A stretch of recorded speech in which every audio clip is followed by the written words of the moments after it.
temos aqui imagens da Globo News do filho do Nicolás Maduro se pronunciando no parlamento da Venezuela. Então vamos ver aqui a fala dele. Secuestraron a Nicolás y a Cilia, pero no secuestraron la conciencia de un pueblo que ha decidido ser libre. A ti, Delcy, Eloína, mi apoyo incondicional a la tarea tan dura que te toca. Cuenta conmigo, cuenta con mi familia, cuenta con nuestra firmeza para tomar los pasos correctos al frente de esta responsabilidad que hoy te toca, y estamos firmes en unidad absoluta para lograr los objetivos de la paz en Venezuela, de sacar al país adelante y que regresen Nicolás y Cilia. Debemos tomar una decisión: alzar nuestra voz por la paz, por el respeto al derecho internacional, por la soberanía, por nuestro derecho a existir, o callar por temor. Pueblos del mundo, a ustedes les digo, la solidaridad internacional con Nicolás, con Cilia, con Venezuela, no es un gesto político opcional, es un deber ético y jurídico. El silencio frente a estas violaciones compromete a quienes callan y debilita el sistema internacional que todos dicen defender. Rogério, ele faz uma fala evidentemente muito mais pautada para preservação e manutenção da paz, se coloca à disposição da presidenta para uma missão dura que ela vai ter, mas no final ele convoca os organismos internacionais, as nações internacionais, para que de alguma forma rejeitem, condenem isso que está sendo feito. Junto disso tudo, nós temos a notícia de que o Maduro contratou o mesmo advogado que foi o advogado do Assange. Ele contratou, então, vou pegar aqui o nome do advogado, é Barry Pollack, conhecido por ter atuado na defesa de Julian Assange. Dá para se acreditar que o que vai acontecer de fato é um julgamento, ou é apenas um teatro para condenar o Maduro a tudo aquilo que o Trump pretende que seja feito? Mas eu queria só destacar um ponto da fala do filho do Maduro, que é o seguinte: ele disse, acho que a chave que vale para qualquer pessoa minimamente decente, como se declarou Maduro na primeira audiência, que é o dever ético e jurídico de se condenar a agressão dos Estados Unidos, né? Isso aí, qualquer pessoa minimamente. Você pode não gostar do Maduro, você pode ter todo tipo de problema com ele, todo tipo de crítica a ele, ao chavismo até, que ao contrário, ia fazer um parênteses aqui, muita gente defendendo, espalhando a tese falsa, que eu diria até canalha, de falar em 27 anos de ditadura na Venezuela, gente ignorante, gente canalha, gente de má fé espalhando isso. Até eu acho que dá para discutir a questão da derivada autoritária da Venezuela nos anos recentes, especialmente depois da morte do Hugo Chávez, mas falar como alguns jornalistas têm falado, e alguns pseudonalistas nas redes sociais, em 27 anos de ditadura na Venezuela, é uma coisa vergonhosa, canalha, de má fé, se não ignorância, né? Mas, enfim, acho que só queria pontuar isso aí. E em relação aos julgamentos, acho o fato de ser tão explicitamente esse julgamento fruto de uma agressão, acho que deixa a acusação numa situação muito difícil, né? E eles vão ter que se esforçar muito para condenar o Maduro, porque se sabe, é público e notório isso, que essa acusação de que o Maduro é o chefe do cartel Los Soles enfim, fantasia, né? É fantasia, é um teatro. O que vai acontecer no julgamento, vamos ver. E isso torna-se mais evidente ainda quando, menos de um mês atrás, ou mais ou menos exatamente, acho que foi no dia 4 de dezembro, se eu não estou enganado, por esses dias, primeira semana de dezembro com certeza, que o Trump indultou perdoou e deixou em liberdade um narcotraficante, sim, condenado em tribunais federais dos Estados Unidos e condenado a 45 anos de prisão, que é o Juan Orlando Hernández, lá de Honduras.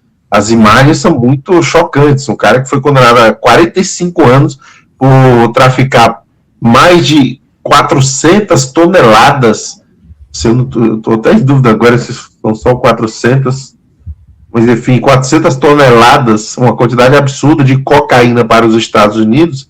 Esse cara foi perdoado pelo Trump. E numa coletiva, eu não sei se foi hoje ou se foi ontem, eu estava em trânsito, né, voltando do recesso e não consegui ver todos os detalhes disso. O Trump disse que ele justifica dizendo que o Hernández é do partido do vencedor da eleição presidencial em Honduras, que aliás uma fraude, né? Mas enfim, deixa isso para lá, não vai dar tempo de analisar aqui, mas uma fraude gritante a eleição de Honduras, que levou sei lá quantos dias para se fazer a apuração.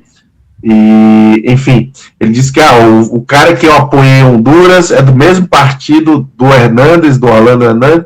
Então, as pessoas disseram que esse Orlando foi muito perseguido e por isso eu o perdoei. É bizarro, quer dizer, não tem moral nenhuma um presidente que acusa alguém que justifica uma agressão militar, um ato de guerra a um país soberano, acusando o chefe de Estado desse país de narcotráfico, sendo que ele liberou um narcotraficante condenado por um processo que durou um tempo absolutamente normal nos tribunais federais dos Estados Unidos, e agora ele quer, em via express, condenar, né, justificar o seu ato de guerra, levando à justiça dos Estados Unidos. Acho que já nasce esse tribunal com essa mácula de, enfim, isso não era para estar existindo, esse julgamento não deveria estar existindo da forma como está acontecendo, mas já que está acontecendo, vamos ver, acho que vão ter muita dificuldade para provar, né, para provar as acusações que venham sendo feitas pelo chefe do executivo, uma coisa que não tem pé nem cabeça, né? O chefe do executivo acusa o chefe de Estado de outro país e o prende e entrega para a justiça. E aí a justiça agora vai julgar. É muito...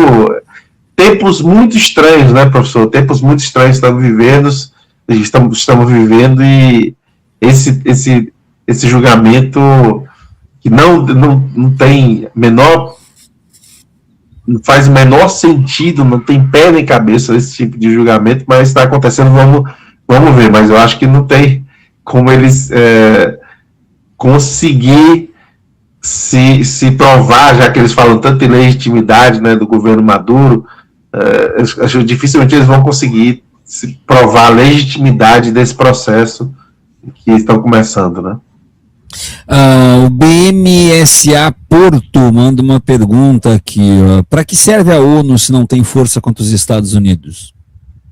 Essa é uma pergunta de $1 milhão, né?